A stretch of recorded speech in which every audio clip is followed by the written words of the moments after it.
Ay mga ka-idol, yan yung trabaho namin. Bali 5 building. Bali ito isang building. Ginigiba namin para baguhin. Ayan, papasok na ako sa loob para makita nyo ang ginagawa namin. Ayan, mga feeders, mga pakainan ng manok. Ayan, mga ka-idol, papasok na sa loob. Bali linggo ngayon mga ka-idol. 4 lang kami pumasok dahil update lang kami. Dahil bukas pa kami magsisimula. Kaya ayan, nagbuhos na lang kami.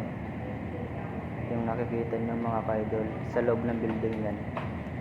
Bali yung kabila mga ka-idol, papasukin ko yun. Dati rin kami mga boy, kaya nagpasa na rin kami na lumipat na lang kami ng trabaho kahit construction lang. Kaya yan, sa dami na lang ginawa. Tignan nyo mga ka-idol, papasok din ako sa kabila.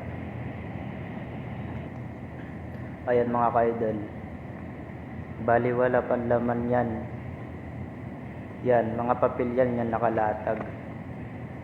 Kaya sa Lunes magkakaroon ng laman to. Bali 5 building to mga ka-idol. Ayan, sa Lunes ang paglalagay dito. Darating ang mga manok, sisiw. Kaya ayan, kung nakikita nyo to mga ka-idol. Ayan, sa labas na ako mga ka-idol. Ayan, kaya wala na rin ako nagawa mga ka-idol, kaya nagbablog na rin ako. Gumagawa ng video para i-upload ko lahat sa TikTok, sa YouTube, Facebook page. Kaya yan mga ka-idol, sobrang hirap na namin mga ka-idol, kaya maraming salamat sa inyo.